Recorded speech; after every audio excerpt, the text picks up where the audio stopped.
kesempatan ini perlu saya sampaikan background daripada Mandalika, karena saya ditanya pendapat saya secara provisional bagaimana saya melihat Mandalika.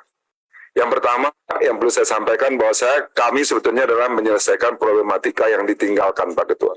Jadi kalau saya ditanya, saya juga, kalau uangnya hari ini 1 triliun saya minta untuk pengembangan, saya pasti tidak akan minta.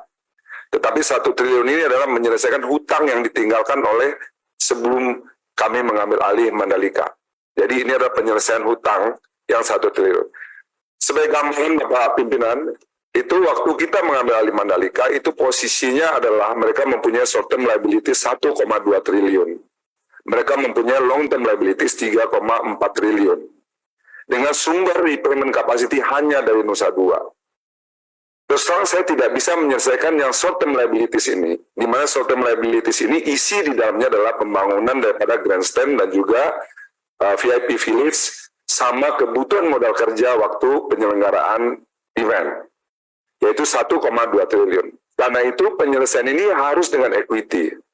Ini yang menyebabkan kerugian Mandalika itu setiap tahun itu akan semakin besar. Karena ada mismatch, tidak hanya rugi, tetapi juga secara cash flow dia menjadi negatif. Karena EBITDA-nya hanya 80 miliar, kewajibannya jauh lebih besar yang menjadi cicilan jauh temponya. Apa yang kami lakukan adalah membagi 4 kriteria di dalam membagi ke dalam 4 business unit supaya problematika Nusa Dua ini kita bisa zoom in. Root cause problemnya apa? Mandalika ini problemnya adalah kita melakukan hutang terhadap pembangunan infrastruktur.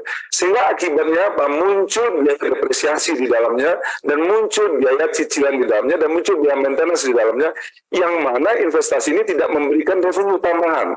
Karena ada di locking dengan satu luda yang dilakukan dengan visi yang dimana seluruh aset besar kita luda dengan pihak lain, yang tidak mengenerate revenue. Kerugian damai yang terbesar itu sebetulnya dari WSBK, Pak, bukan dari MotoGP. MotoGP dia bisa melakukan operasionalnya tertutup, tetapi yang WSBK ini menunjukkan kerugian.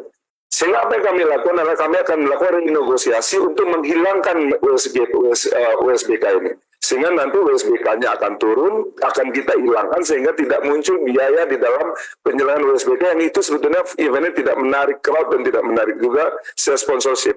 Ini berdampak 100 miliar penurunan daripada kerugian kita. Ini